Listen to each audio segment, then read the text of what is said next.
Jadi Nabi dilahirkan. Nabi lahir tahun apa? Tahun gajah. Selalu kita dengar pada surah rendah lagi, tahun gajah. Siapa yang dinamakan sebagai tahun gajah? Kot binatang lain ke? Dia buah nama tahun gajah. Dia puncanya sebab bangsa Arab ni adalah bangsa yang tidak mempunyai tahun. Dia tak ada tahun. Dia ada bulan sahaja. Kalau nak ikut kalender orang putih, kalender kita lah, Januari, Februari, Mac, April, Nabi SAW dilahirkan pada 20 April. Siapa tuan-tuan di sini muslimin muslimat yang mana lahir 20 April itu samalah birthday dia dengan Nabi SAW. Kalau ikut kalender orang putih lah. Ada ke sini lahir 20 April? Ada tak? Ada no? Siapa sini lahir 20 April? Tak no? Mana dia saya seorang je lah. Saya lahir 20 April tuan-tuan. Samalah dengan baginda Nabi SAW. Nabi cumanya Nabi lahir 571 Masihi. Sekarang dah 2024 Masihi. Makna dia lebih kurang hampir 1450 tahun yang dahulu lebih kurang. Baginda Nabi SAW dilahirkan. Itu kalau ikut kalender kita lah. 20 April 571 Masihi. Sekarang 27 Oktober 2024. Kalau ikut kalender Islam pula, dia lahir pada 12 Rabiul Awal pada tahun gajah. Pasal apa dinamakan tahun gajah? Di sini tuan-tuan, di sebaliknya dia ada satu rahsia yang cukup besar. Sehingga jadi hikmah kita baca buku je Nabi lahir 12 Rabiul Awal tahun gajah, tahun gajah. Sebenarnya penamaan itu menjadi tanda insan yang lahirlah insan yang cukup hebat. Tahun gajah itu kalau kita mengaji dalam bab akidah, dia termasuk dalam babul irhas. Maksud apa itu irhas? Perkara luar biasa yang berlaku sebelum Nabi diutuskan. Nabi-Nabi ni sebelum diutuskan dia ada perkara luar biasa. Macam Nabi Isa, dia boleh bercakap waktu dia kecil. Masa bayi lagi dia cakap. Nabi SAW waktu kecil awan payung, para Nabi awan payung. Itu tanda apa? Besar nanti nak jadi Rasul. Termasuk juga tahun gajah tu, tahun itu satu perkara luar biasa yang mana Allah Subhanahu Wa Taala nak memaklumkan kepada manusia, tahun ni bukan tahun biasa, tahun akan lahirnya Nabi yang paling agung dan yang paling hebat. Jadi jadilah peristiwa tahun gajah tu. Kita tahulah ceritanya bangsa Arab ni saya sebut tadi dia tak ada tahun.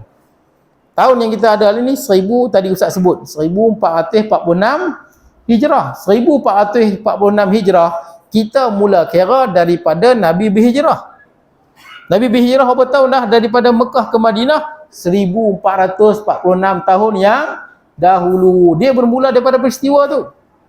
Itu pun start guna pada tahun 16 Hijrah. Pada tahun 16 Hijrah bincang-bincang, sahabat Nabi semua sepakat kita jadikan awal tahun kita pada tarikh Nabi Hijrah. Tu yang start guna 16 Hijrah. Dia baru guna pada tahun tu. Jadi Nabi lahir pada tahun gajah. Hijrah belum ada lagi. Hijrah belum berlaku. Nabi pun tak lahir lagi. Jadi bangsa Arab ni bila nak buat nama bulan, nama tahun, dia ikut tahun tu. Kalau tahun tu tahun hujan, dia panggil tahun hujan. Kalau tahun tu tahun banjir, dia panggil tahun banjir. Kalau tahun tu kemarau, dia panggil tahun kemarau. Dia bagi nama tahun berdasarkan peristiwa yang paling besar. Kalau tahun tu banyak peperangan, dia bagi nama tahun peperangan, pertumpahan darah. Sebab dia pun tak ada panggal tahun tu, tak ada. Jadi dijadikan hikmah di sebaliknya, ketika baginda Nabi SAW nak lahir, jadilah satu peristiwa yang ajaib. Ini juga pemakluman, tu yang kita sambut Maulidur Rasul. Hatta sebelum Nabi lahir lagi Allah Ta'ala dah bagi tanda bahawasanya akan lahir manusia yang paling agung dan hebat. Ceritanya Abraha kan, dia buat satu dia panggil kanisah. Al-Qulais, Arab panggil Al-Qulais. Satu Kaabah tapi dia bulat. Yang dibuat daripada emas, bertahtakan emas di Sana'a, Yaman. Dan dia berharap supaya bangsa Arab tak pergi haji ke Mekah. Bangsa Arab pergi haji ke mana? ke Sana'a, Yaman. Lah ni ada lagi tuan-tuan, tapak dia ada lagi jadi tempat pembuangan sampah. Emas dia habis ya, orang curi habis. Emas dia habis. Jadi dia harap macam itulah. Tapi bangsa Arab tetap juga melakukan haji di Mekah. Sampailah satu orang lelaki Arab daripada Bani Khuza'ah. Dia tahu niat Abrahah buat ni supaya bangsa Arab tak pergi haji ke Mekah. Maka dia sakit hati, dia pergi dekat Al-Qulais, dia pergi berak dalam tu.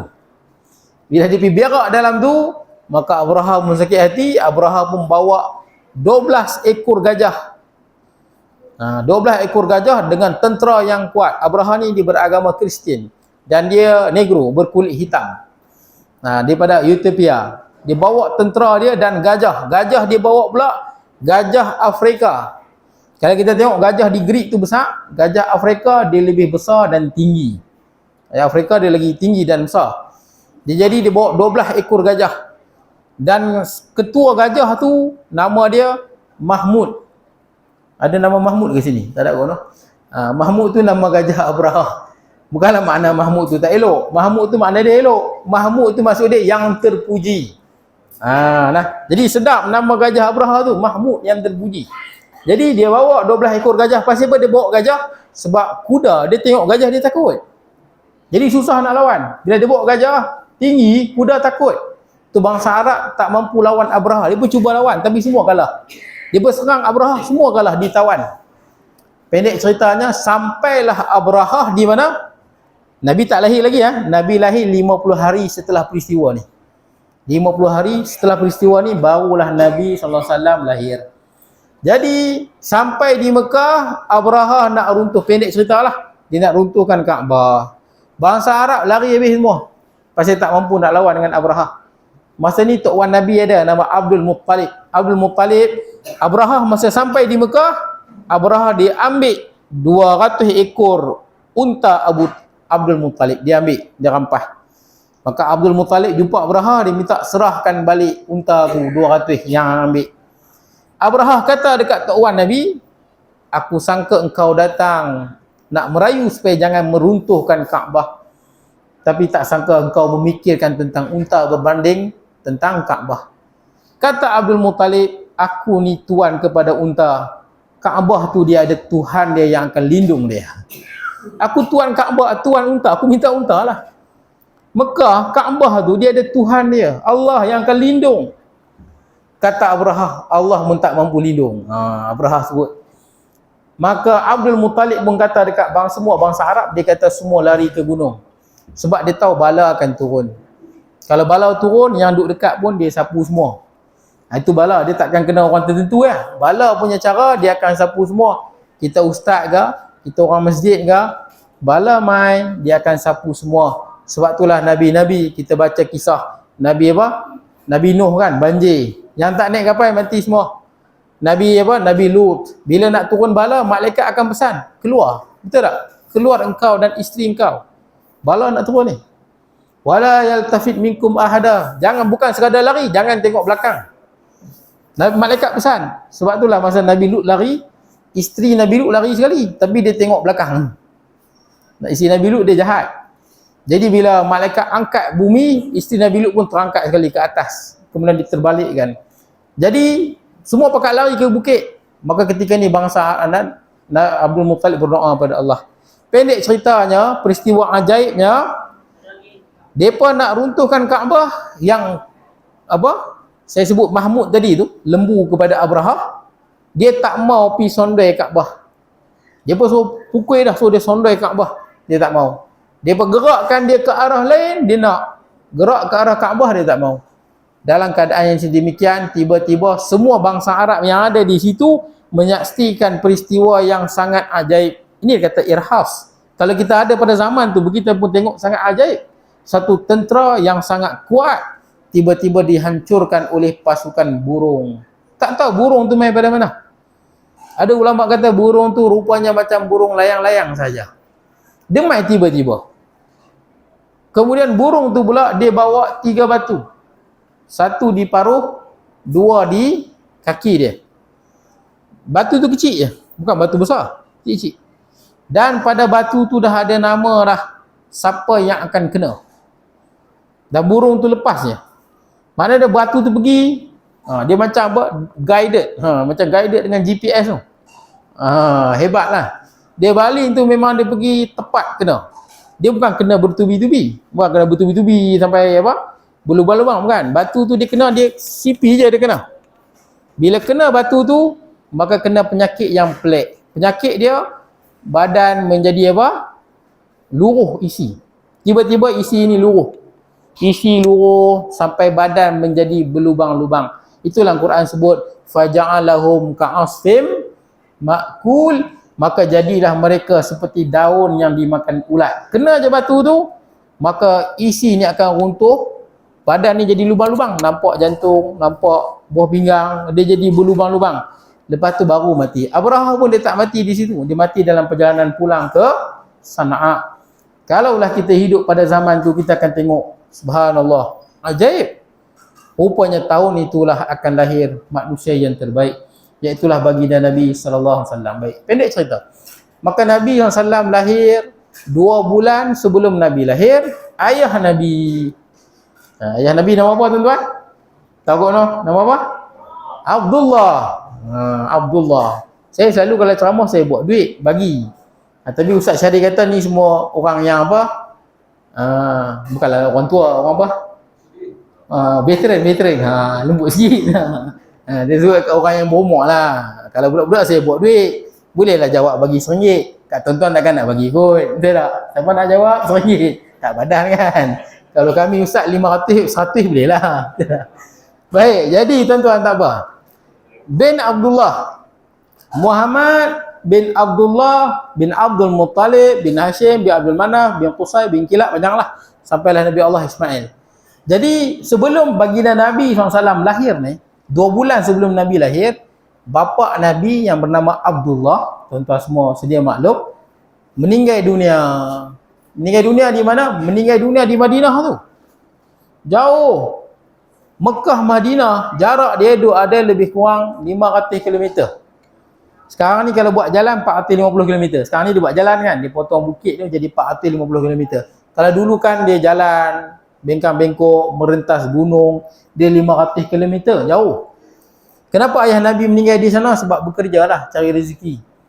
Selagi mana hidup kena kerja, tak hidup saja. Betul tak? Lagi-lagi orang lelaki meninggal di sana dalam perjalanan mencari rezeki. Kalau kita baca sejarah lagi, ayah kepada Tok Wan Nabi Hashim, Muhammad bin Abdullah bin Abdul Muttalib bin Hashim, Tok Nek Nabi kan, meninggal di mana tu? Meninggal di Palestin. Jauh tu, di Asqalan, di Gaza, dekat Gaza yang kena bom. Di situlah Tok Wan Nabi meninggal. Bila kita baca sejarah, menarik tuan-tuan, kita tengok betapa manusia ini berusaha mencari rezeki. Betul tak? Selagi mana nyawa di kandung badan. Lebih-lebih lagi kita orang lelaki. Jangan jadi malas. Betul tak? Jangan jadi, mengata apa? Malas ni bahasa biasa. Kalau bahasa tinggi sastra ni apa? Balok lihatlah. Jangan jadi balok, kerja. Kena kerja, kita lelaki. Jadi tuan-tuan, bila meninggal di situ, Nabi belum lahir. Dan keluarga Nabi ni miskin. Abdullah ni miskin.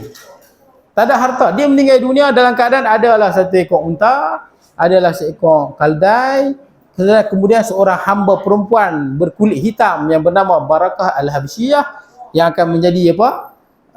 Orang yang pertama mengasuh Nabi kan, ibu yang mengasuh Nabi yang pertama. Itu ya harta dia. Meninggal dunia jauh tu, di Mekah, 500 km daripada Mekah. 2 bulan setelah kematian dia barulah lahir anak dia yang bernama Muhammad. Lahirlah Nabi Muhammad sallallahu alaihi wasallam. Saya sebut dah tadi, lahir di rumah Abu Talib. Sekarang ni jadi perpustakaan berhampiran dengan Masjidil Haram. Bila Nabi SAW lahir, saya sebut tadi dalam keadaan miskin. Memang tak ada apa, miskin. Kemudian apa nama Tok Wan Nabi Abdul Muttalib, dia ambil Nabi yang baru lahir tu, dia bawa masuk Kaabah. Dan dialah yang bagi nama Muhammad. Siapa bagi nama Muhammad? Tok Wan Nabi Abdul Muttalib tu, yang berhadapan dengan Abrahah tu, dialah yang bagi nama kepada Nabi Muhammad dengan nama Muhammad. Dia bagi nama itu di dalam Kaabah. Jadi bila dia bagi nama Muhammad, maka bangsa Arab kata, apa bagi nama Muhammad ni? Mana ada orang pernah bagi nama Muhammad? Bangsa Arab tak setuju. Bukan dia tak faham, pasal dia faham dia tak setuju. Sebab bagi bangsa Arab, Muhammad ni nama yang pertama memang orang bangsa Arab daripada dulu tak pernah bernama Muhammad. Pasal dia tak pernah bubuh walaupun dia faham, sebab makna dia terlalu hebat. Makna dia terlalu agung. Sebab tu bangsa Arab tak bubuh. Tak ada orang di dunia ni selain daripada Nabi lah, Nabi-Nabi ni, khususnya Nabi Muhammad SAW, yang makna itu sesuai dengan dia. Macam tadi saya sebut Mahmud kan. Mahmud, nama apa? Nama siapa tu? Lembu Abraha kan? Bukan lembu, apa nama? Gajah Abraha. Jangan marah pula Mahmud, makna dia bagus tu, Mahmud. Mahmud maksud dia yang terpuji, Muhammad juga yang terpuji. Tapi kenapa bangsa Arab tak guna Muhammad? Kerana lafaz dia tu, dia punya wazan dia tu. Mahmud ni yang dipuji, yang terpuji, tak apalah. Kalau Muhammad, makna dia wazan fa'ala yufa'ilu taf'il. Maksud dia yang sentiasa dipuja-puji dulu, kini dan selama-lamanya, walau di mana sahaja. Itu makna Muhammad. Sebab itulah bangsa Arab kata takkan nak bernama Muhammad, mana ada orang lagu tu. Betul tak? Ada orang kadang-kadang orang puji kat depan, kat belakang orang kutuk pula. Betul tak? Ada orang zaman dulu orang puji dia, main zaman sekarang orang kutuk dia pula. Betul tak? Zaman dulu orang kenang kebaikan dia, zaman sekarang orang tak tengok dia, tak pandang pun. Bagi orang Arab, mana ada orang lagu ni? Sebab manusia, hebat lagu mana pun dia ada period of time. Betul tak? Masa kan, tempoh masa dia hebat. Tak akan ada manusia yang dia hebat betul hebat selama-lamanya. Tak ada lagu tu. Yang terus dipuji sampai bila-bila. Ini mustahil. Hatta para Nabi yang terdahulu pun tak begitu. Sampai ke masa ni. Tapi Tok Wan Nabi bertegas. Abdul Muttalib, aku yakin anak ini akan menjadi anak yang hebat. Sebab itulah kita tengok, nama tu memang sesuai untuk Nabi je. Kita tuan-tuan, orang yang paling apa? Michael Hart. Semua dah dengar nama kan? Michael Hart. Seorang Kristian yang menulis buku 100 manusia yang paling berpengaruh kepada apa? Manusia, kepada tamadun manusia, 100 manusia. Nombor 2 di bubuh Nabi Isa. Dia orang Kristian. Nombor 1 dia letak, dia ada 100 orang lah, tapi nombor 1 dia letak Nabi Muhammad sallallahu alaihi wasallam. Anak murid Michael Hart ni marah dia. Hang sebagai orang Kristian patut letak nombor 1 siapa? Nabi Isa lah, Jesus Christ. Kenapa letak Muhammad? Tapi Michael Hart ni dia orang yang profesional. Dia kata cuba tengok di dunia ni. Mana ada orang yang bila dia orang hina dia, satu dunia marah. Nabi Muhammad kalau orang hina dia, satu dunia bangkit marah. Mana ada begitu? Tuan-tuan tengok pembukaan apa? Baru ni sukan apa? Olimpik kan? Dia pun menghina Nabi Isa alaihi salam. Dia apa? Last supper dia tu kan, cara makan dengan pakaian yang menghina. Tuan-tuan, tak ada umat Kristian bangkit marah. Tapi kalau begitu diperbuat pada umat Nabi SAW. Yang hak bersuara, orang Islam yang bersuara. Syekhul Azhar, orang Islam yang bersuara marah perbuatan tu. Tapi orang Kristian pun tak ada apa, tu relax padahal dia pun satu penghinaan kepada Nabi Isa alaihi salam. Satu benda yang memalukan. Baik, jadi tuan-tuan, Nabi Muhammad orang yang paling terkenal dan sentiasa dipuji. Kita solat tuan-tuan, kalau tak selawat sah ke? Tak sah. Betul tak? Wajib selawat. Allahumma salli ala Sayyidina Muhammad tahiyat akhir tu. Rukun. Kalau tahiyat awal tu menjadi sunat abad, doa kunut sunat abad. Masa azan. Sebut tak Nabi Muhammad? Ni tuan-tuan surau azan kan? Semua surau, semua masjid di seluruh dunia. Asyhadu anna Muhammadar Rasulullah. Betul tak? Bergema nama Nabi Muhammad sallallahu alaihi wasallam di seluruh dunia. Kita sebut nama dia daripada dulu sampai sekarang. Tak ada manusia yang macam tu. Tak ada yang manusia macam tu tuan-tuan. Hatta para Nabi pun. Hanyalah Nabi Muhammad sallallahu alaihi wasallam yang dapat kemuliaan begitu. Kerana Nabi Muhammad lah Nabi yang paling agung dan yang paling tinggi. Hatta Nabi sebut, ana sayyidu walibni Adam wala fakhr. Aku adalah penghulu kepada anak Adam dan aku tidak pernah berbangga dan sombong. Baik. Jadi tuan-tuan, itu makna Muhammad. Kita pun banyak nama Muhammad. Tapi kita ambil berkat lah tuan-tuan. Bukanlah makna itu pada kita ambil berkat. Mudah-mudahan kita pun dapatlah sedikit sebanyak sifat kepujian. Baik. Jadi tuan-tuan, Tok Wan bubuh nama dia Muhammad. Kemudian bila bubuh nama Muhammad, maka dia duduk dengan ibu dia lah, ayah kan tak ada. Kemudian ibu susuan Nabi Muhammad sallallahu alaihi wasallam, sebelum saya lupa tuan-tuan, manusia yang paling gembira dengan lahirnya Nabi Muhammad pada zaman itulah, bila lahirnya Nabi Muhammad SAW, ada satu orang nama dia Abu Lahab. Abu Lahab ni pak saudara Nabi ya. Dia ni adik kepada ayah Nabi SAW, lebih kurang itulah adik Abu Lahab. Jadi Abu Lahab ni, tapi kalau nama betul dia Abdul Uzza. Abu Lahab tu dia punya gelaran sebab dia handsome sangat. Handsome sangat, jadi orang panggil dia Abu. Abu tu bapa. Lahab tu bara api. Hot, panas. Hot. Macam kita lah, kalau barang tu apa? Barang tu hot item kan. Maksudnya barang tu panas, orang pakat nak beli. Barang tu apa, tak ada di pasaran, orang berebut-rebut kan, kita panggil hot. Kan? Oh, ni hot lah. Hot. Perempuan ni hot lah. Rupanya Arab dah pakai dah dulu tuan-tuan. Bukan kita pakai, Arab pakai dah. Abu Lahab, bapak segala hot. Pasal apa? Pasal Abu Lahab handsome. Luar biasa handsome dia. Abu Lahab, dia jahat tuan-tuan. Kita tahu, kita baca dalam Quran, tabbat yada abi lahabiu wa tab. Celaka kedua tangan Abu Lahab. Sayasla naran dzatal lahabi wa imra'atu hammalatal hatab.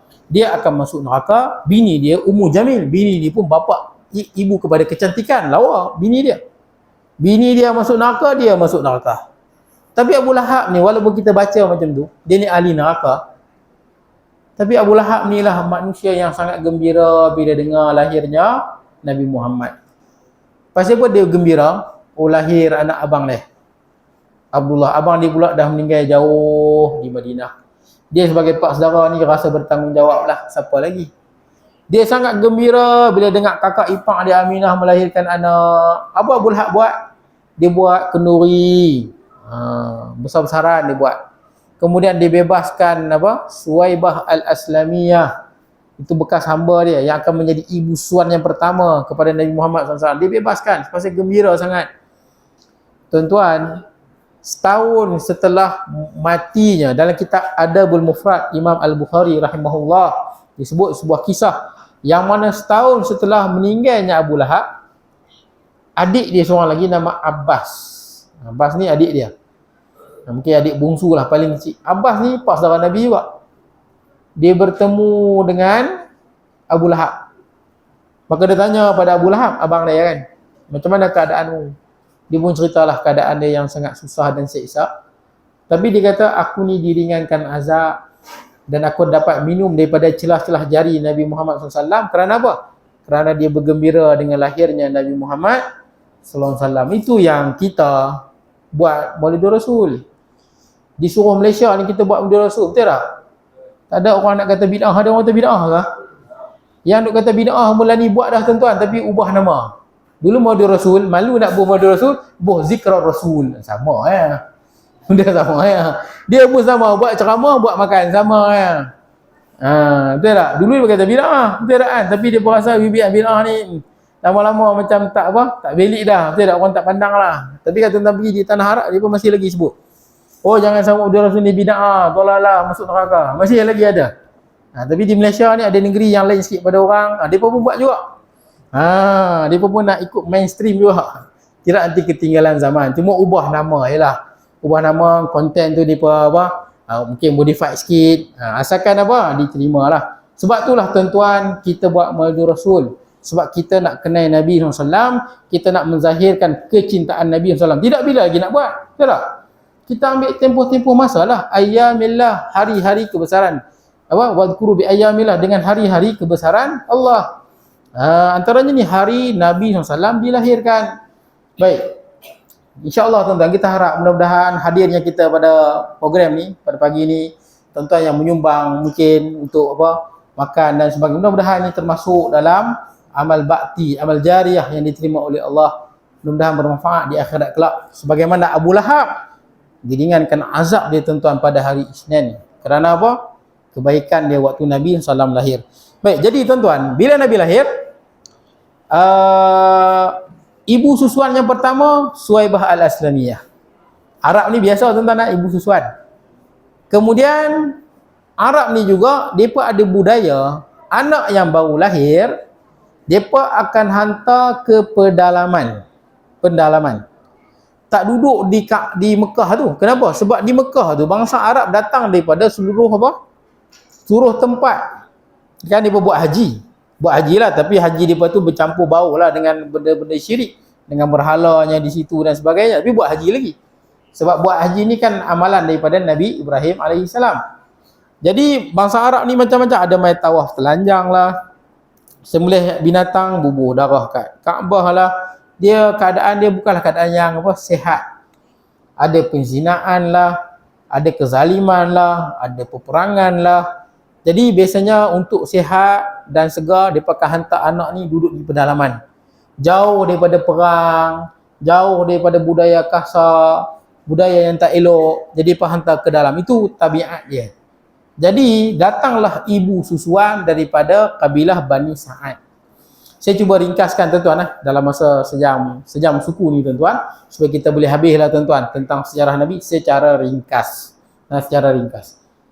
Kabilah Sa'ad datang untuk ambil anak susuan. Untuk dijagalah, dan dengan upah, bukan free lah kerja, dengan upah. Pendek ceritanya, kita tahu kan ibu susuan yang kedua Halimatun Sa'diyah. Nombor satu tadi Suwaibah Al-Aslamiyah. Bila masa mereka datang daripada kabilah Bani Sa'ad itu, perkampungan Bani Sa'ad itu dilanda kemarau. Tanaman pun tak berapa nak ada, binatang pun kurus, air tak ada. Mereka pun datanglah dengan harapan mendapat anak susuan. Semua ibu susuan tak nak ambil Nabi Muhammad sallallahu alaihi wasallam. Sebab apa? Sebab Nabi Muhammad sallallahu alaihi wasallam seorang anak yatim. Dia tahulah kalau anak yatim bayaran mesti sikit. Betul tak? Ayah tak ada dan Nabi lahir dalam keadaan susah. Ni kalau keluarga susah anak yatim mesti bayar sikit lah. Semua tak mau. Hatta Halimatun Sa'diyah pada peringkat permulaan pun berat hati nak terima. Sampai last sekali semua pakai ada anak susuan Nabi SAW, siapa pun tak mau ambil. Sebab tak mau ambil anak yatim. Kalaulah kita ada pada masa tu, kita tengok pun kesian. Betul tak? Kesian budak ni. Siapa pun tak nak ambil. Tapi dia tak tahu, orang tak tahu. Itulah manusia yang terbaik, insan yang terbaik yang akan bawa rahmat dan keberkatan kepada seluruh umat. Halimatun Sa'diyah pun ambil lah, tak apalah. Kata suami dia Abu Kabsyah, mudah-mudahan anak ini bawa kebaikan kepada kita. Kita macam tu dalam hidup, kena tafaul, tak? Optimis. Mungkin nampak macam sedikit, kita kena yakin insya-Allah ada banyak kebaikan yang kita tak nampak. Begitu, bukan semua benda di dunia ni kita nampak dengan mata. Ada kebaikan mungkin lagi setahun, 2 tahun, 3 tahun, betul tak? Di sebalik yang kita tak nampak. Jadi tuan-tuan, pendek ceritanya, bila ambil je Nabi Muhammad SAW, badan Halimatun Sa'diyah asalnya susu pun dah tak ada. Tak minum air, makan kurang, susu pun tak ada. Ambil je Nabi SAW, tiba-tiba penuh susu di dada dia. Susu penuh. Ni berkat tuan-tuan. Minumlah Nabi Muhammad dan anak dia. Anak Halimatun Sa'diyah pun ada lagi, anak kecil dia. Sampai kenyang. Unta dia yang tak kuat, tak larat, menjadi kuat. Kaldai dia pun jadi penuh susu. Asalnya dia masa datang daripada kampung dia kena tinggal pasal tak larat dia punya unta. Tapi masa nak balik, unta dia lah paling laju sekali. Sampai orang suruh berhenti. Cepat sangat. Bila Nabi Muhammad SAW duduk di perkampungan Bani Sa'ad dilimpahi berbagai kebaikan dan rahmat. Dengan tanah subur, hujannya, buah-buahan naik dengan lebat. Sampai mereka pun pelik dan mereka pun sebut, anak yang kau bawa ni anak yang bawa keberkatan. Itulah keberkatan. Apa itu keberkatan? Luzumu khairil ilahi fi syai'. Berkekalannya kebaikan Tuhan pada sesuatu. Tuan-tuan, gaji walaupun sikit, pendapatan walaupun tak banyak, tapi kalau betul-betul halal, Allah jadikan banyak kebaikan dalam hidup. Itu kelebihan berkat tuan-tuan. Tapi kalau tak berkat tuan-tuan, gaji kita sebulan 10 juta pun tuan-tuan, dia jadi tak cukup. Dia jadi tak puas. Itu yang ada satu datuk mana tuan-tuan, kaya, duit punya banyak. Tiap kali musim raya dia buat lagu bukan-bukan. Lepas menyanyi dengan pondan, pakai baju ketat. Datuk mana tuan-tuan? Dia orang keluar kat Facebook tu. Kita pun pelik, hang dah kaya, rumah pun berpuluh-puluh juta. Itulah bila dah kaya, hati ni dah dia cari sesuatu, dia rasa satu benda yang kosong. Orang yang dapat rezeki yang halal, bila masuk dalam dada dia, penuh dada dia. Rezeki tu kalau tak halal masuk dalam dada, tak cukup, macam minum air laut. Betul tak? Bukan lagi hilang dahaga, lagi dahaga, boleh mudarat. Kita cari keberkatan, tuan-tuan. Baik, kemudian Nabi SAW, Halimatus Sa'diyah jaga. Dah umur 3 tahun nak balik, Halimatus Sa'diyah pujuk, tak berbagilah saya jaga. Pasal bila ada Nabi ni banyak kebaikan. Sampailah tuan-tuan umur Nabi SAW 5 tahun. Bila umur Nabi 5 tahun, jadilah satu peristiwa yang luar biasa. Apa peristiwa dia? Ketika Nabi SAW sedang bermain dengan kawan-kawan dia, datang dah malaikat Jibril alaihi salam, ambil Nabi SAW, baringkan Nabi, kemudian belah dada Nabi SAW dan mengeluarkan apa tuan-tuan? Hati ke jantung tuan-tuan? Yang kita selalu dengar hatilah, betul tak kan? Itulah yang selalu kita dengar. Tapi kalau dari segi bahasanya tuan-tuan, qalbun ni jantung. Dalam hadis, dalam mana-mana buku sirah dia sebut qalbun tu jantung. Kalau hati Arab kata kabidun. Tapi kita dah jadi budaya di Nusantara ni, kita suka benda-benda yang melibatkan perasaan dan rohani ni kita beri nama hati. Betul tak? Dia lebih feeling dan syok sikit lah. Dia lagi best. Contoh je lah, orang putih, hati apa orang putih? Orang putih? Hak jantung. Betul tak? Hak jantung kan? Hak attack. Betul tak? Hak jantung. Hak attack. Kalau hati apa? Apa? Apa benda? Tak dengar apa? Dengar. Liver. Betul tak? Kan? Liver, hati. Hak jantung. Jadi kalau sebut hak attack, apa nak hak attack? Hak attack serangan jantung. Broken heart, lain jadinya. Kan betul? Kita akan ubah. Pasal patah jantung tak feeling lah, nanti tak kan? Tak apa nak feel sangat. Naknya orang putih patah jantung. Dia tak kata apa? Broken liver lah. Dia sebut broken heart. Sebab tu tuan-tuan pernah mengaji kan kitab Penawar Bagi Hati. Karangan Syekh apa? Abdul Qadir Al-Mandili. Saya ingat banyak ustaz baca kan. Mungkin surah tuan-tuan ni ada ustaz yang baca. Syekh Abdul Qadir Al-Mandili dia faham. Qalbu ni jantung. Tapi kita ni dah biasa kita terjemah hati. Jadi dia nak raikan, dia kata apa? Jantung hati. Dia guna dua-dua. Jantung itu makna dia yang sebenar, hati ni meraikan Nusantara lah. Boleh tak? Tapi dari segi sebenarnya yang dikeluarkan tu adalah jantung. Boleh lah? Dikeluarkan jantung tu, kemudian dicuci dengan air zam-zam dalam bekas emas. Cuci, kemudian letak di dada, tutup balik. Dia sini dada tuan-tuan. Kalau hati kat mana? Hati bukan sini. Hati kat mana kedudukan dia? Dia bawah sikit. Betul tak? Di sini. Dia bawah sikit. Jadi tuan-tuan, hati ni tuan-tuan kalau kerat bagi kat orang sikit boleh tak? Boleh je. Hati boleh kerat bagi kat orang sikit. Dia fungsi dia untuk tapir darah ke, hasilkan darah tu fungsi dia. Tuan-tuan boleh kerat bagi kat orang sikit. Tapi jantung boleh tak kerat bagi kat orang sikit? Sumbat satu pun dah nak mati kita tuan-tuan. Sumbat satu, ni kerat sebelah mati terus lah tuan-tuan. Baik, jadi tuan-tuan kerat bubuh balik. Bila bubuh dan jahit. Anas bin Malik dia kata dia pernah sentuh jahit tu. Dia kesan jahitan. Menarik tuan-tuan. Kalau dulu ada satu fahaman nama dia Mu'tazilah. Dia tak percaya benda ni dia kata. Dia kata kalau belah jantung, boklah jantung, mati ya. Tapi sekarang tuan-tuan, apa yang malaikat Jibril buat alaihi salam, rupanya antaranya simbolik nak bagi tahu umat Nabi SAW pada akhir zaman akan mencapai kemajuan perubatan. Kita pun sekarang, betul tak orang pernah operate jantung? Kau tanya, kerak ni potong kan tulang selangkah kali tuan-tuan. Potong, dia buat pula, dia letak, dia jahit. Nabi pun dijahit tuan-tuan. Jadi benda tu bukan pelik. Cuma tak sampai pada manusia pada zaman dahulu, tak sampai untuk memikir dari segi logik. Sekarang benda tu berlaku tuan-tuan. Bukanlah benda yang pelik. Maknanya dia kita, bila akal kita tak dapat terima, kena utamakan wahyu. Akal kita lemah. Jadi tuan-tuan umur 5 tahun. Maka siapa nama? Halimatus Sa'diyah, dia rasa takut keselamatan Nabi SAW. Sebab bila dia beritahu Muhammad telah dibunuh, maka pakat-pakat pergi cari, jumpa Nabi SAW dalam keadaan muka yang pucat. Kemudian dia serah balik, umur 5 tahun serah baliklah. Kena risau, takut datang lagi orang main belah dada pula. Jadi dia serah. Dia pun tak tahu yang belah dada itu adalah malaikat Jibril AS. Lepas tu dia belah dada, dia buang bahagian yang jahat. Ni dalam dada kita ni, hati nurani ni, dia ada bahagian syaitan. Itu bahagian yang jahat. Macam mana kita nak tahu tu bahagian yang jahat? Yalah, kalau dalam hati kita tiba-tiba sangka buruk dengan bini, betul tak? Balik rumah ayah, tengok bini rasa nak marah. Tak tahu sebab. Sangka buruk dengan bini kita. Tak pun orang isteri ke, suami main ceramah Maulidur Rasul.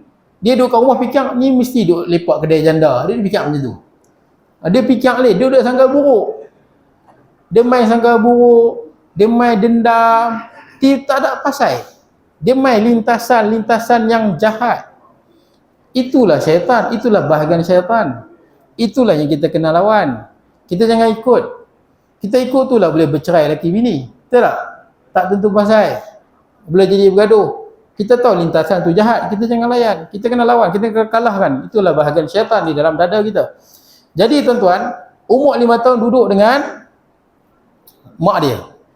Masa umur Nabi 6 tahun, mak Nabi yang bernama Aminah ni, dia berasa rindu dengan suami dia. 6 tahun. Saya sebut tadi, ayah Nabi meninggal di mana? Madinah. Yang jaraknya subhanallah 500 km jauh tuan-tuan. Kita kalau naik kereta, naik motor 500 km penat. Kalau naik kereta pun jauh tuan-tuan tu. Daripada sini mungkin nak sampai Negeri Sembilan tu. Melaka ke? Jauh, ataupun nak masuk Johor, jauh. Jalan yang sangat jauh. Bayangkan ini bukan naik apa? Motor, bukan naik kereta yang ada aircon. Bukan macam kita boleh berhenti R&R, boleh berhenti dekat apa? Pak Tam, dekat Tapah. Betul tak? Kalau sedap beritahu kawan, tak sedap beritahu Pak Tam. Saya ingat trademark lah. Jadi kita boleh berhenti makan minum dulu. Jadi tuan-tuan, ni merentas padang pasir yang luas. Makan masa berhari-hari. Tapi orang perempuan ni lah, kalau dia ada cinta seseorang lah, satu orang perempuan, kalau dia satu orang perempuan yang suci lah, bersih, bukan yang apa, berkawan dengan banyak lelaki ke, tak jaga hubungan, ni orang perempuan yang kalau secara normalnya, secara fitrahnya, di rumah mak dia jaga elok, taklah keluar tak tu pasal kawan dengan ramai lelaki. Kalau itu memang rosak dah dia punya cara fikir dan nafsu dia. Tapi kalau dia normal, dia hidup macam biasa sampailah umur 20, lepas tu dia berkahwin. Kalau dia sayang seseorang tu, dia sayang selama-lamanya. Sungguh-sungguh. Sebab tu banyak orang perempuan, suami meninggal dunia, dia tak kahwin dah. Banyak orang perempuan macam tu. Tapi orang lelaki, kalau isteri meninggal, kahwin lain tak? Dalam dua ada nak kahwin satu lagi. Bukanlah semua, ada lah tuan-tuan. Ada lah, bukanlah semua. Tuan-tuan tak, semua bagus. Ada setengah suami, pernah saya jumpa isteri tengah nazak kat hospital. Nazak nak meninggal dunia, kanser. Dia dah cari dah mana calon bini. Teruk tu dia. Bini ada lagi tu. Baik, tapi bukan kata salah. Boleh je tuan-tuan. Cuma yang nak cerita orang perempuan ni, sebab itulah dia kahwin satu, dia tak boleh kahwin banyak. Dia tak boleh polyandry. Kerana jiwa orang perempuan sebenarnya untuk seseorang saja. 6 tahun setelah wafatnya ayah Nabi, Aminah ni dia rasa rindu sangat. Rindu sangat. Dapat tengok kubur pun jadilah. Betul tak? Dapat tengok kubur pun jadilah. Disebabkan perasaan rindu tu, maka dia sanggup merentas padang pasir yang luas bersama dengan pak mentua dia Abdul Muttalib dan anak kecil dia Nabi Muhammad sallallahu alaihi wasallam dan bekas hamba Abdullah, iaitu Ummu Aiman. Merentah padang pasir yang luas. Sampailah di Madinah, dia dapat tengok kubur suami dia. Yang 6 tahun dia tak tengok lagi kubur tu. Dia dapat tengok, rasa terubat rindu hati dia. Dapat tengok kubur pun jadilah.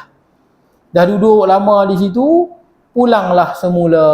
Dah duduk lama, dah terubat rindu, pulang semula daripada Madinah, pulang ke Mekah. Pendek ceritanya.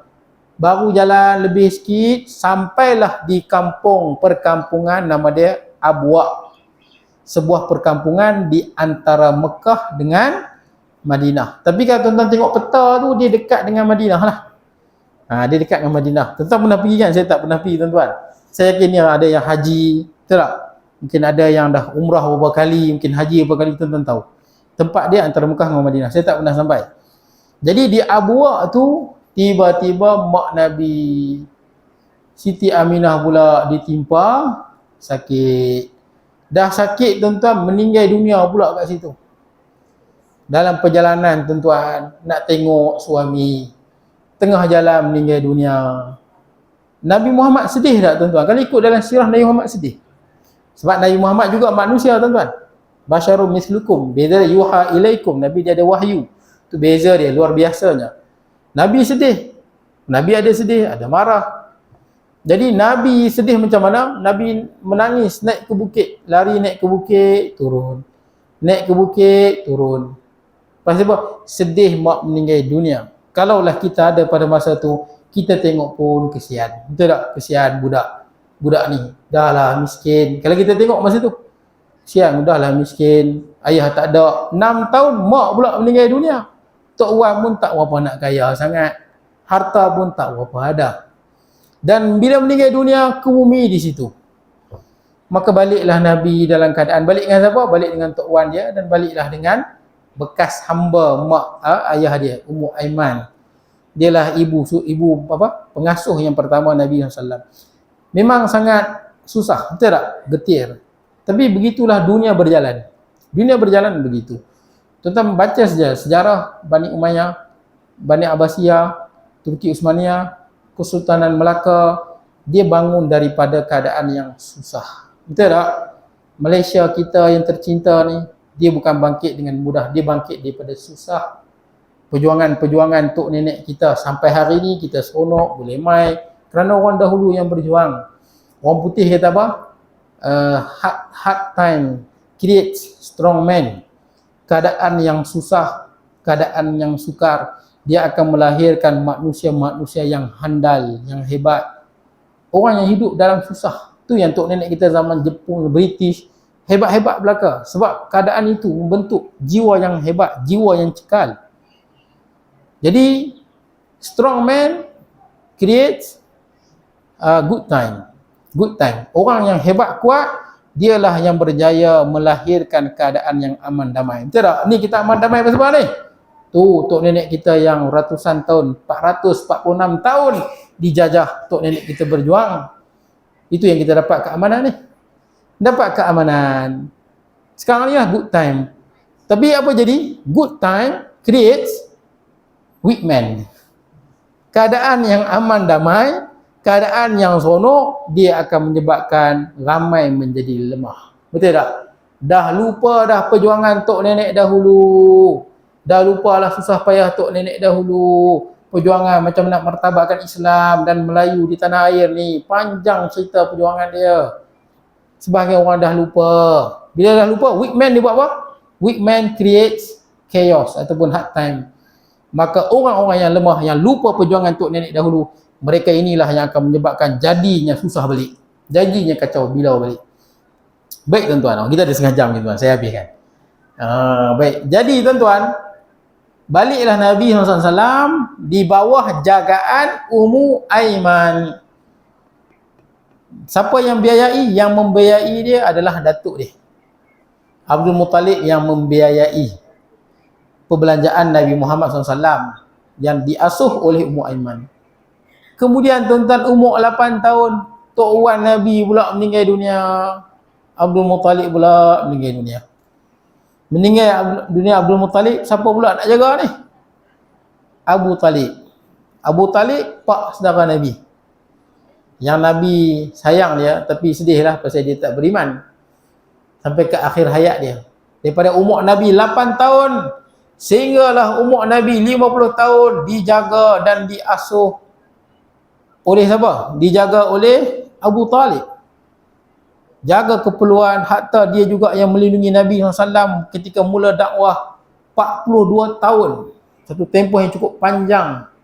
Tapi sayangnya hujung-hujung hayat dia tak mau menerima Islam. Kan Nabi ajak dia masuk Islam, dia tak mau.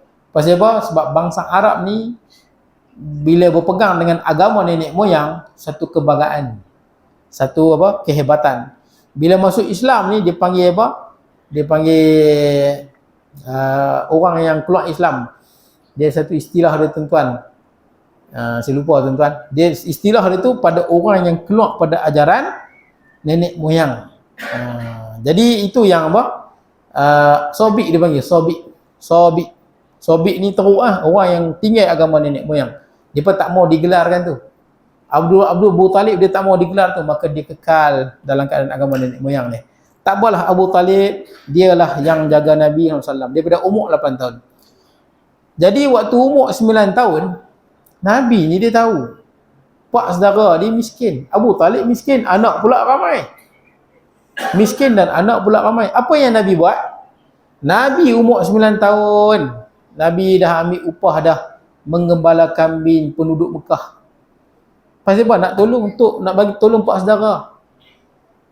Menggembala kambing dengan upah beberapa dirham. Kemudian dapatlah ringankan sedikit bebanan pak saudara dia Abu Talib. Masa umur Nabi 12 tahun, ikut pula pak saudara pergi berdagang. Pergi berdagang di Syam, Syria. Jauh tu. Jarak dia lebih 1000 km. Jauh. Merentas padang pasir yang panas terik. Pergi berdagang nak cari rezeki. Nabi pun ikut sekali.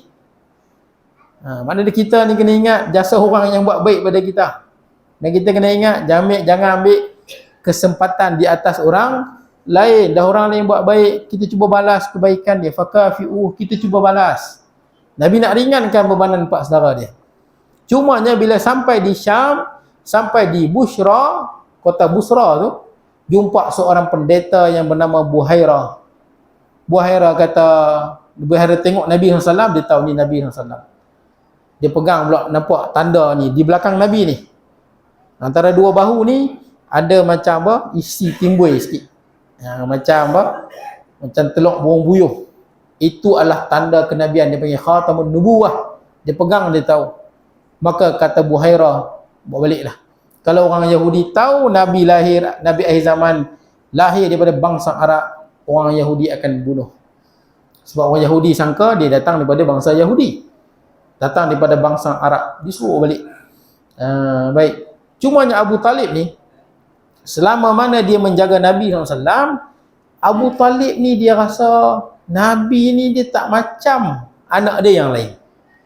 Pasal Nabi Muhammad SAW, dia masa dia tidur dengan tak tidur, rupa dia sama. Nabi ni dia bulu mata dia lentik, bulu mata dia panjang lentik. Mata dia tu hitam pekat. Rupa Nabi ni masa dia tidur dengan tak tidur sama. Kita cuba tengok muka kita bangun tidur. Esok pagi bangun tidur, tengok muka dalam cermin. Handsome tak? Bersememeh nampak kan? Dengan serabai rambut, bulu mata serabai. Itulah muka kita. Nabi SAW, dia bangun tidur ke, dia tengah tidur ke, muka dia macam tu. Tak ada perubahan. Tu yang Abu Talib nampak lain. Dia tahu budak ni lain. Bukan biasa. Baik. Itulah orang sebut Nabi Muhammad ni manusia biasa yang luar biasa. Dia biasa tapi luar biasa. Baik. Peluh Nabi wangi, kita tahu kan? Peluh Nabi SAW wangi. Kemudian masa umur Nabi 15 tahun, jadinya peristiwa peperangan Fijar. Ada yang kata umur Nabi 20 tahun, peperangan Fijar. Nabi pergi perang tu, tapi Nabi tak terlibat dalam membunuh. Nabi hanya sekadar ambil anak panah je.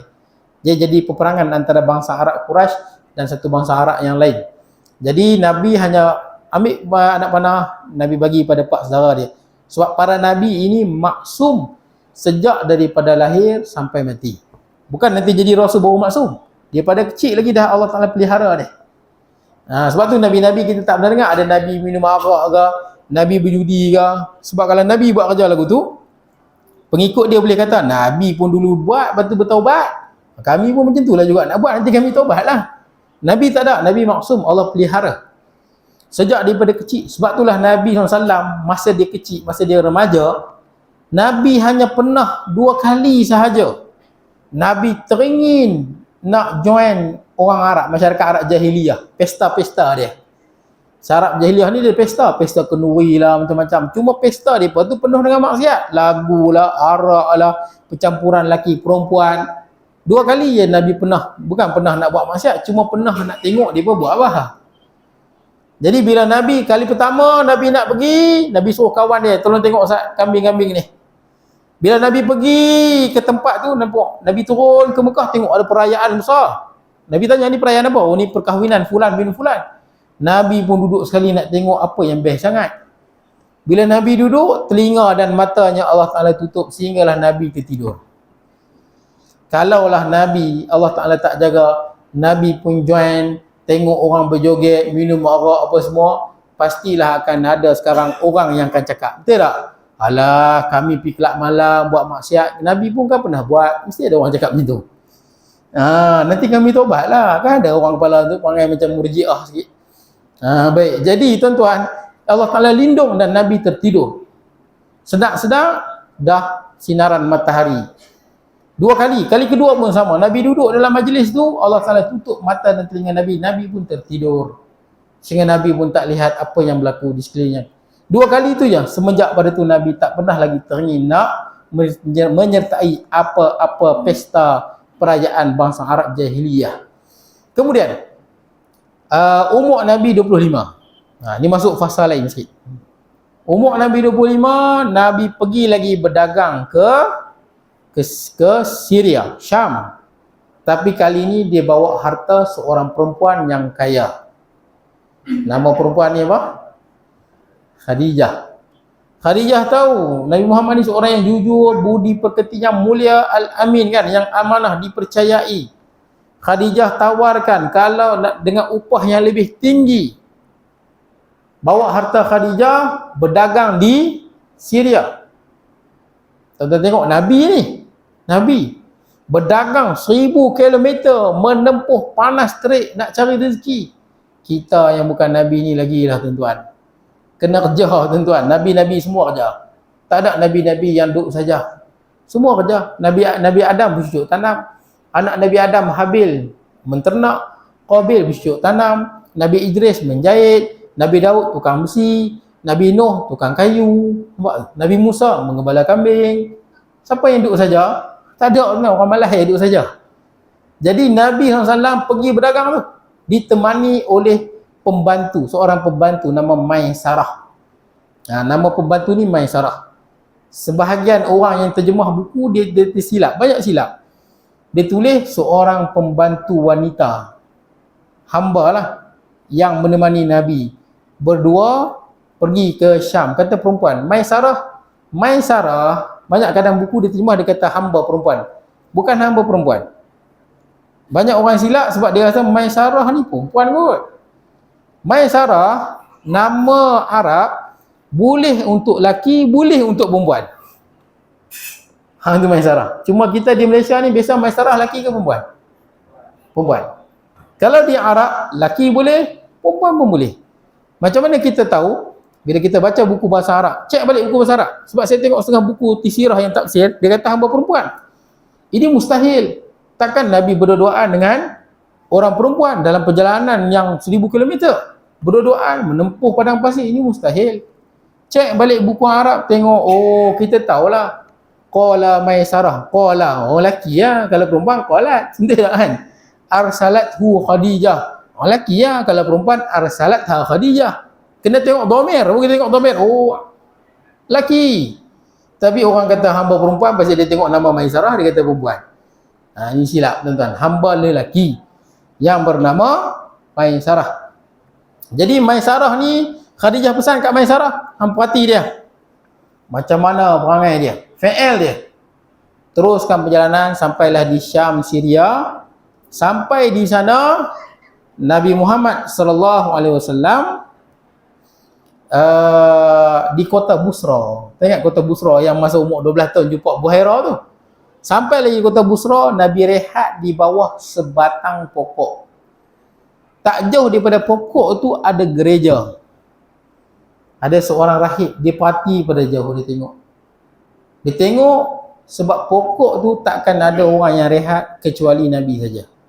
Dia dah tunggu dah berpuluh tahun nak tunggu siapa yang berehat bawah tu. Memang takkan ada orang rehat bawah tu.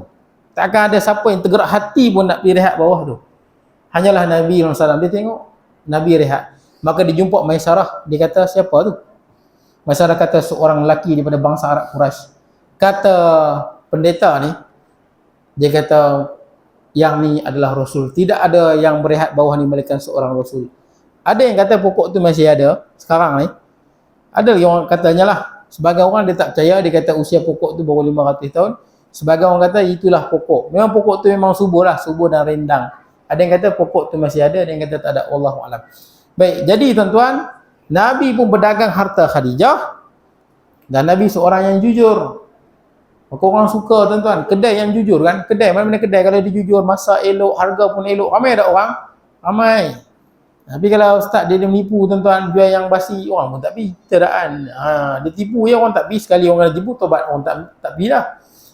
Jadi bila Nabi balik ke Madinah, balik ke Mekah, Khadijah tengok dapat keuntungan yang berlipat-lipat kali ganda. Keuntungan yang sangat-sangat banyak.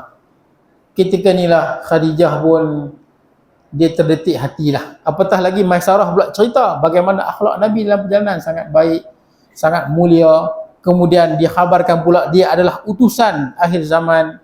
Khadijah jatuh hati kepada Nabi Muhammad sallallahu alaihi wasallam. Maka Khadijah lah, bukan Khadijah meminang. Minang ni orang lelaki juga tuan-tuan. Ada orang kata Khadijah lah yang meminang Nabi Muhammad. Mana ada Khadijah meminang? Nabi yang pergi pinang. Kan pinang kan? Nabi pergi pinang. Khitbah. Orang lelaki yang pergi pinang. Cumanya menyatakan hasrat. Nabi pergi pinang. Jadi menyatakan hasrat tak salah pun. Kepada orang perempuan, kotlah nak menyatakan hasrat berkenan dengan apa? Dengan Ustaz Syahril contohnya lah. Ini contoh. Boleh ke tak boleh? Boleh, tak ada masalah. Dia boleh saja menyatakan hasrat. Kalau Ustaz Syahril nak, okeylah. Kalau Ustaz Syahril tak bersedia, tak apalah. Kalau Ustaz Syahril bersedia untuk berbini dua, contoh, dan bini dia berbagi, silakanlah, contoh. Tapi kalau Ustaz Syahril tak bersedia, tak apa. Kita tanya saja, kita menyatakan hasrat. Itu saja. Tak ada apa pun. Dia jangan silap. Ada orang Melayu kata apa? Pergi cari timba. Tidak. Ni tak, dia bab kahwin ni tak kira pergi cari timba ke, timba cari pilih ke. Dia tak ada masalah tuan-tuan. Yang penting adalah apa? Yang penting dia melalui cara yang halal. Bolehlah nama apa pun. Yang salahnya keluar dengan apa? Tak ada hubungan apa-apa, keluar sekali, naik kereta sekali, itu yang tak boleh, haram, berdosa besar. Itu yang patut kita malu, betul tak? Ni nak menyatakan hasrat nak kahwin, malu pula. Tak betul tu. Yang salah, yang haram tu. Jadi dia menyatakan hasrat dia kepada Nafisah binti Munyah ataupun Munayyah. Dia beritahu kat Nafisah binti Munayyah, dia kata dia teringinlah, dia ada keinginan pada Nabi Muhammad SAW. Kemudian Nafisah binti Munayyah pula, dia jumpa Nabi SAW, dia taklah cakap terus. Ni hantau dak Khadijah nak ngahang. Dia tak ada lah lagu tu. Kita kenal lah pandai sikit susun ayat. Nafisah binti Munayyah, dia tanya Nabi Muhammad SAW, kenapa engkau tidak bernikah? Tanya dulu. Maka Nabi pun terdiam. Ialah seorang pemuda yang bersih, mestilah ada perasaan malu. Terdiam Nabi Muhammad SAW. Kemudian kata Nafisah binti Munayyah, apa pendapatmu wahai Muhammad? Sekiranya ada seorang perempuan yang hartawan, seorang yang bernasab baik dan mulia, yang ingin menjadi isterimu, contoh, begitulah lebih kurang susunan ayat dia dalam bahasa Arab lah. Kata Nabi Muhammad SAW tanya, siapa? Boleh Nabi cakap, siapa? Kata Safiyah binti Munayyah, Khadijah binti Khuwailid. Maka Nabi memohon memberi masa. Nak fikir kan? Dan Nabi berkahwin 3 bulan setelah pulang daripada Syam, Syria. Makna dia Nabi berfikir dulu, ni bukan keputusan biasa, berat kan nak buat, nak kahwin ni. Bukan benda yang kecil. Nabi berfikir. Makna dia tak perlulah kita bersangka buruk, betul tak? Ada setengah orang bila bagi masa untuk berfikir, dia sangka buruk lah. Ni mesti tak nak ngaku ni. Mesti dia minat dengan janda lain. Dia fikir lain lah, negatif lah. Nanti dulu bagi masa. Tidak kan? Kita ni kadang-kadang sebahagian orang ni kadang tasya'um. Banyak sangat tu. Dia duduk fikir tak elok. Oh dia fikir tak elok, tak elok. Kita macam Khadijah, tafaul. Tak apa. Nabi Muhammad perlukan masa, bagi masa kepada dia untuk berfikir.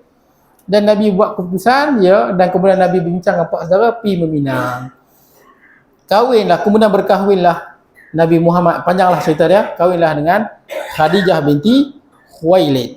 Bila dah kahwin tuan-tuan, dapat berapa orang anak? Dapat, ni saya cerita ringkas tuan-tuan. Hasil perkahwinan Nabi dengan Khadijah dapat 6 orang anak. Mula daripada siapa? Yang pertama sekali siapa? Qasim lah. Qasim, kemudian Abdullah, kemudian apa? Zainab, Ruqayyah, Ummul Kulsum, Fatimah Az-Zahra, dan last sekali siapa? Last sekali Ibrahim. Ibrahim bukan hasil perkahwinan dengan Khadijah, tapi Ibrahim perkahwinan dengan Maryam Al-Qibtiyah, daripada Mesir yang dihada oleh Muqawqis. Jadi anak Nabi semua ada 7. 6 daripada Khadijah, satu hasil perkahwinan dengan Maryam Qibtiyah. Ada yang kata dia hamba, ada yang kata dia isteri. Jadi tuan-tuan, semua anak Nabi ini meninggal dunia ketika mana Nabi masih hidup, kecuali seorang saja, Fatimah saja. Fatimah umur dia panjang banding dengan anak yang lain. Anak yang ni semua meninggal waktu Nabi masih lagi ada, meninggal sakit. Fatimah yang paling panjang umur dia. 6 bulan setelah Nabi wafat, barulah wafatnya Fatimah Az-Zahra radhiyallahu anha. Jadi tuan-tuan, itu umur 25. Umur 35 jadi banjir tuan-tuan, banjir di Mekah. Runtuh sebahagian binaan Kaabah. Maka bangsa Arab bagi runtuh Kaabah, buat Kaabah lain. Bila buat Kaabah lain siap apa semua, nak letak balik Hajarul Aswad, jadi bergaduh. Hampir-hampir menjadi perang yang dahsyat. Bani Adi dengan Bani Abdiddar masing-masing dah keluarkan sebesen darah, rendam tangan dalam darah, sanggup berperang. Sebab dia pun nak dapat kemuliaan. Siapa yang letak Hajarul Aswad? Siapa yang letak Hajarul Aswad, dia akan menjadi hebat, dan nama dia akan dikenang oleh anak cucunya. Kami keturunan sekian dan sekian, kami bani sekian dan sekian. Sebab dialah yang meletakkan Hajarul Aswad. Nak jadi perang lah. Hampir jadi perang. Nabi ni bijak. Dia pun buat keputusan. Tak apalah, dia kata. Umayyah bin Al-Mughirah, kata silap, dia kata kita tunggu siapa yang masuk ke masjid dulu, kita serah kepada dia. Tiba-tiba manusia yang pertama masuk adalah Nabi Muhammad sallallahu alaihi wasallam. Masuk Nabi Muhammad sallallahu alaihi wasallam, maka Nabi Muhammad fikir, macam mana nak buat ni, nak perang ni, semua pakat nak angkat. Semua ketua kabilah nak angkat, ketua Bani Adi, ketua Bani Makhzum, ketua Bani Abdiddar, ketua Bani Hashim, semua nak angkat, ketua Bani Umayyah. Nabi Muhammad SAW fikir, Nabi pun ambil kain, letak Hajarul Aswad atas tu, pakat-pakat angkat. Semua pegang hujung-hujung. Itu bijak. Nabi ni semua bijak tu, fatanah. Nabi tak ada yang baladah, yang lemah pemikiran dia. Jadi bawa sampai di hadapan Kaabah, maka Nabi sendiri yang ambil, Nabi sendiri yang letak di tempatnya. Semua pakat puas hati. Tak jadilah pertumpahan darah. Umur Nabi 40 tahun, Nabi menjadi Rasul, mendapat wahyu di gua apa tuan-tuan? Di Gua Hira. Dapatlah wahyu yang pertama, 5 ayat daripada surah Al-Alaq. Iqra' bismi rabbikal ladzi khalaq, khalaqal insana min 'alaq. Iqra' wa rabbukal akram alladzi 'allama bil qalam, 'allamal insana ma lam ya'lam. Turun ayat tu, dia suruh baca, Iqra', bacalah. Malaikat Jibril datang peluk Nabi Muhammad SAW. Kuat, Iqra'. Nabi kata, ma ana biqari, saya tak boleh baca, saya tak pandai baca. Peluk kali kedua, lagi kuat sampai sesak nafas. Iqra'. Nabi kata, ma ana biqari, aku tak boleh baca. Peluk kali ketiga, lagi kuat sampai sesak nafas. Iqra', bacalah. Nabi SAW sebut, ma ana biqari, aku tak boleh baca. Kemudian kata Jibril, Iqra' bismi rabbikal ladzi khalaq. Nak cerita tuan-tuan, masa belajar memang antara masa yang kita kena mujahadah. Kita akan menghadapi sedikit kesusahan dan kepayahan. Itu biasa proses pembelajaran. Hatta Nabi SAW dengan malaikat Jibril. Kadang-kadang wahyu itu berat, berpeluh kepala Nabi kan. Berat. Maksud di dunia ni ada benda yang senang, ada benda yang susah, ada benda yang berat, tanggungjawab dia. Bukan semua benda yang mudah. Kena ada usaha dan tanggungjawab yang besar. Umur 40 tahun, Nabi jadi Rasul, Nabi berdakwah 3 tahun secara sembunyi. Kemudian Nabi berdakwah secara 10 tahun secara terang-terangan. 3 tahun sembunyi, wa anzir ashiratakal aqrabin, keluarga terdekat dulu. Sembunyi 3 tahun, kemudian keluarga terdekat. Di sinilah Nabi bermulanya permusuhan antara Nabi dengan Abu Lahab. Abu Lahab orang yang gembira dengan lahir Nabi SAW ketika Nabi berdakwah. Nabi pun tuan-tuan, kalau kita tuan-tuan, siapa sangka pak saudara yang cukup rapat, yang cukup baik, yang besar jasanya, tapi bila Nabi berdakwah, dialah paling kuat menentang. Bila Nabi panggil, alihada jama'atana ya Muhammad, Abu Lahab marah kan, pasal benda ni kan himpunkan kami di Bukit Safa ni, dan dibaling batu pada Nabi Muhammad SAW. Turun tabat yada Abi Lahab wa tab.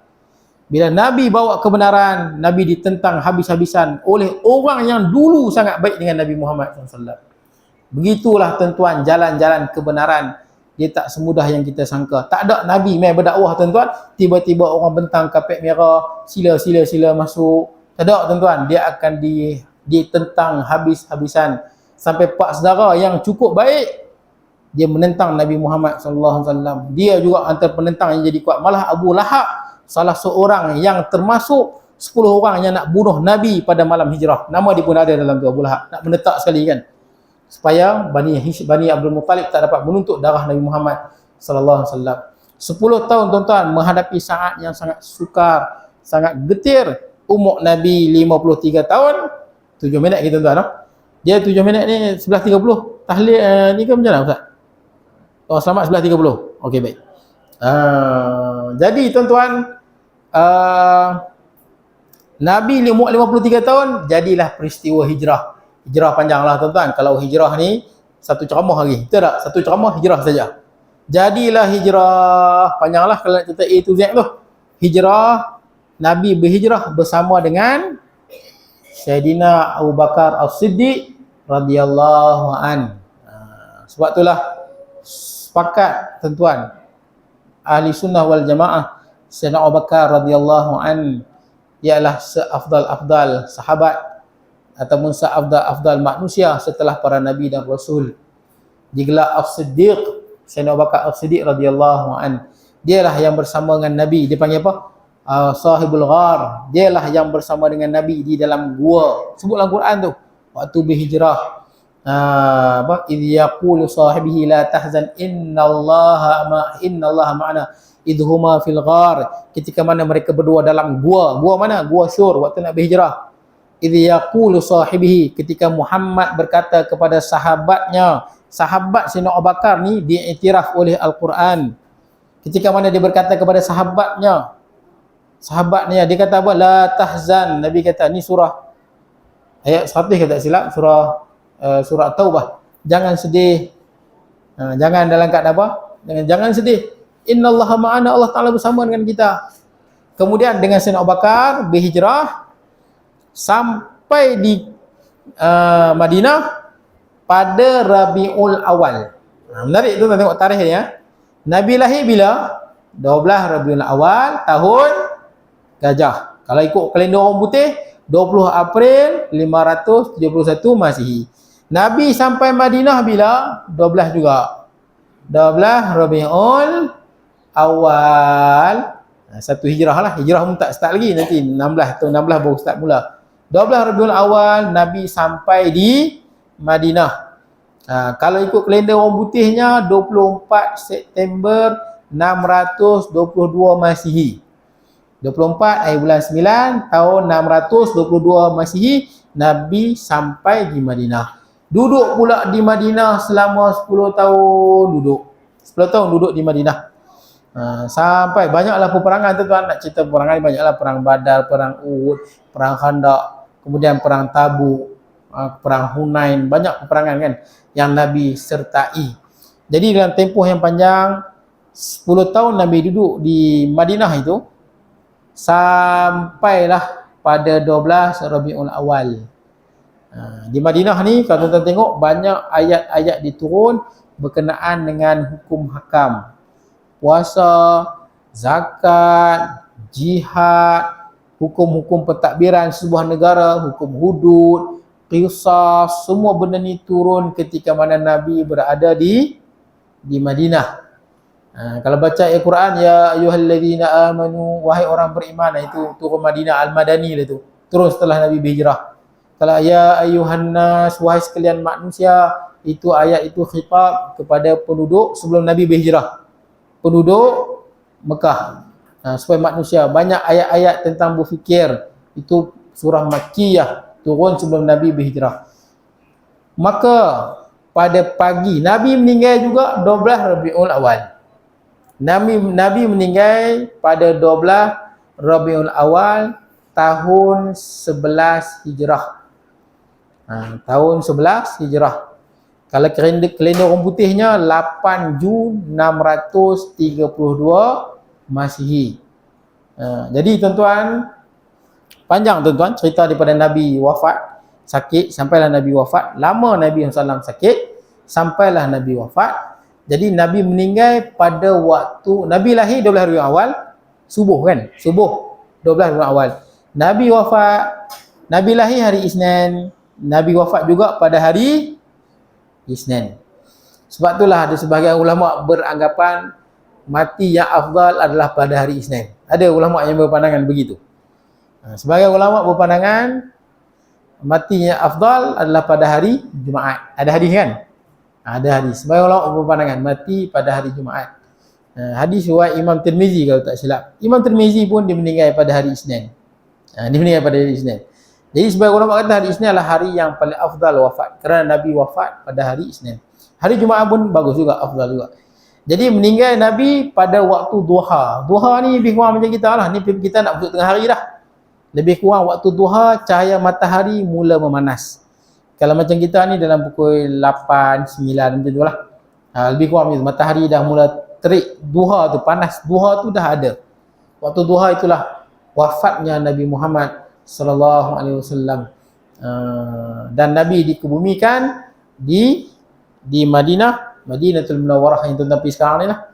Tuan-tuan pergi sekarang Madinah kan, kubur Nabi tu. Kubur Nabi tu sebenarnya itu adalah rumah Sayyidatuna Aisyah radhiyallahu anha. Nabi meninggal di situ. Para Nabi ni kalau dia meninggal, kat mana dia meninggal, situ gali. Dia tak pindah dah. Mana dia kalau meninggal di sini, tanam sini. Dia tak bawa pergi sana dah. Pergi sana situ dia tak bawa. Di mana dia wafat, di situ kubur dia. Itu para Nabi. Itu yang Nabi wafat di rumah Aisyah, kebumi di situ. Gali dan dikebumikan di situ. Sebab itulah kubur Nabi SAW, dalam tu dia ada 3 kubur kan. Nabi, Sayyidina Abu Bakar, Sayyidina Umar, dan ada lagi 1 kosong. Agak-agak siapa kosong tu tuan-tuan? Kita tak dapat lah tuan-tuan. Itu tempat manusia yang paling baik. Kosong satu lagi. Satu lagi kosong. Dia letak mayat, jenazah pun dia letak begini. Ni Nabi, Sayyidina Abu Bakar macam ni, Sayyidina Umar macam ni. Dia bawah sikit. Hormat Nabi SAW. Macam ni dia letak. Ni Nabi, ke bawah sikit. Ni kepala lah ni. Ni Sayyidina Abu Bakar, Sayyidina Umar. Kosong lagi satu. Siapa punya tuan-tuan? Kosong lagi satu tu. Itulah kata ulama, itulah insya-Allah mungkin itulah tempat Nabi Isa alaihi salam. Nabi Isa hidup lagi kan? Betul tak? Nabi Isa masih hidup di langit yang kedua. Selagi dia akan turun, dialah yang akan membunuh Dajjal. Jadi dialah yang akan bunuh Dajjal. Jadi kalau dia meninggal dunia, wallahu a'lam, ada pandangan ulama kata di situlah, di belakang Sayyidina Umar itulah makamnya Nabi Isa alaihi salam. Habis tuan-tuan. 11.30 dah tuan-tuan. Jadi habislah tuan-tuan secara ringkas tuan-tuan. Saya minta maaf tuan-tuan kalau ada kekurangan dan sebagainya. Mudah-mudahan adalah manfaat yang tuan-tuan boleh ambil dalam penyampaian yang banyak kekurangan ni tuan-tuan. Jadi kita insya-Allah kita teruskan dengan doa selamat Ustaz noh. Baik. Idza hadat sayyidina wa habibina maulana Muhammadin sallallahu alaihi wasallam wa ila arwahi abai wa ikhwani minal anbiya'i wal mursalin salawatullah salamu alaihi wa alihi ajma'in wa ila arwahi abaina masyayikhina wa jami'i muslimin syai'in lahumul fatihah. A'udzu billahi minasyaitonir rajim. Bismillahirrahmanirrahim. Alhamdulillahi rabbil alamin. Arrahmanir rahim. مالك يوم الدين. إياك نعبد وإياك نستعين. اهدنا الصراط المستقيم صراط الذين أنعمت عليهم غير المغضوب عليهم ولا الضالين. آمين. بسم الله الرحمن الرحيم. قل هو الله أحد الله الصمد لم يلد ولم يولد ولم يكن له كفوا أحد. بسم الله الرحمن الرحيم. قل هو الله أحد الله الصمد لم يلد ولم يولد ولم يكن له كفوا أحد. بسم الله الرحمن الرحيم. قل هو الله أحد الله الصمد لم يلد ولم يولد ولم يكن له كفوا أحد. لا إله إلا الله والله أكبر. بسم الله الرحمن الرحيم. قل أعوذ برب الفلق من شر ما خلق من شر غاسق إذا وقب ومن شر النفاثات في العقد من شر حاسد إذا حسد. لا إله إلا الله والله أكبر. بسم الله الرحمن الرحيم. قل أعوذ برب الناس ملك الناس إله الناس من شر الوسواس الخناس الذي يوسوس في صدور الناس الجنة والناس. لا إله إلا الله والله أكبر.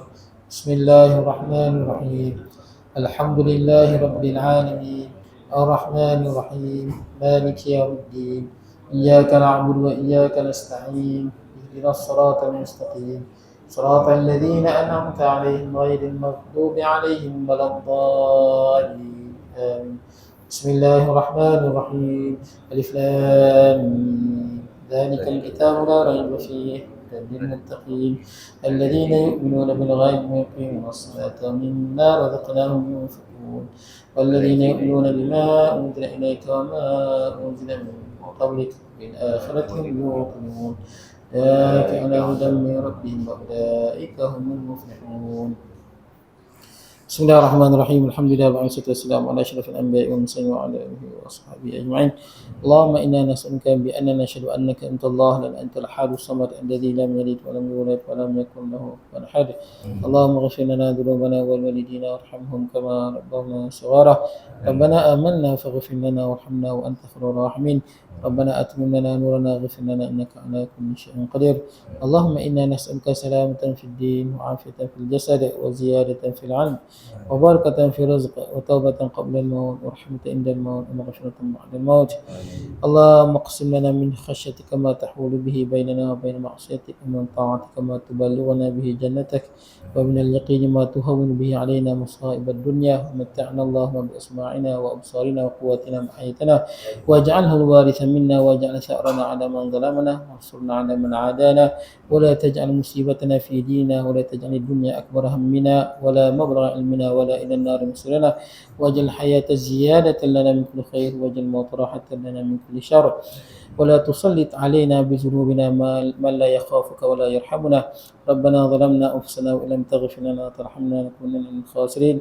ربنا لا تزغ قلوبنا بعد إذ هديتنا وهب لنا من لدنك رحمة إنك أنت الوهاب. ربنا آتنا في الدنيا حسنة وفي الآخرة حسنة وقنا عذاب النار. وصلى الله على سيدنا محمد وعلى آله وصحبه أجمعين. سبحان ربك رب العزة عما يصفون والسلام على المرسلين والحمد لله رب العالمين. الفاتحة. أعوذ بالله من الشيطان الرجيم. بسم الله الرحمن الرحيم. الحمد لله رب العالمين. إياك نعبد وإياك نستعين. الصراط صراط الذين أنعمت عليهم غير المغضوب عليهم. آمين آمين آمين يا رب العالمين. اللهم بارك لنا فيما رزقتنا وقنا عذاب النار. اللهم اجعلها نعمة مشكورة تصل مثل الجنة. ربنا تقبل منا دعانا إنك أنت السميع العليم وتب علينا يا مولانا إنك أنت التواب الرحيم. دعوهم فيها سبحانك اللهم تحيتهم فيها سلام وآخر دعواهم الحمد لله رب العالمين.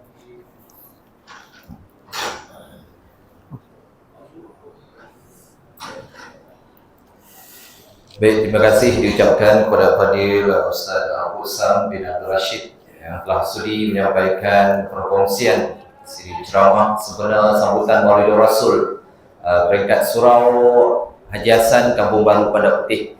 Jadi saya mewakili pihak jawatan kuasa program untuk makluman hadirin hadirat muslimin muslimat. Program ini dijayakan secara bersama oleh surau Haji Hasan Kampung Baru bersama dengan GPKK Kampung Baru Pandak Putih yang diketuai oleh Abang Mat kita yang sama-sama membantu dalam mengadakan majlis sambutan Maulid Rasul peringkat surau. Jadi dengan itu saya sekali lagi merakamkan jutaan penghargaan Okey, sekali lagi saya merakamkan jutaan penghargaan kepada semua pihak yang sama-sama membantu menyelenggara majlis, sama-sama hadir untuk memeriahkan majlis kita. Terima kasih daripada jawatan kuasa masjid-masjid yang berhampiran yang dapat hadir bersama-sama. Terima kasih juga kepada muslimin, muslimat, warga jemaah Surau Kampung Surau Jasan Kampung Baru, Surau Putih Kampung Merah Putih, Surau Karim, dan surau-surau yang mendapat jemputan, yang dapat hadir bersama-sama. Terima kasih banyak saya ucapkan. Begitu juga daripada jemaah masjid, Masjid Pekan, Masjid Kedai Dua, Masjid Sungai Dungun, Masjid Batu rasanya yang turut sama hadir. Alhamdulillah, terima kasih banyak saya ucapkan. Sekali lagi kami bagi pihak Jawatankuasa Surau dan Jawatankuasa Program mohon ampun dan maaf jika ada salah dan silap. InsyaAllah, terima kasih. Kita jemput semua hadirin hadirat untuk menjamu selera yang muslimin di sebelah sini dan yang muslimat sebelah belakang, sebelah depan surau ini insyaAllah. Jadi saya sudahi dengan wabillahi taufiq wal hidayah. Assalamualaikum warahmatullahi wabarakatuh. Terima kasih banyak saya ucapkan. Ayah pada ni ya.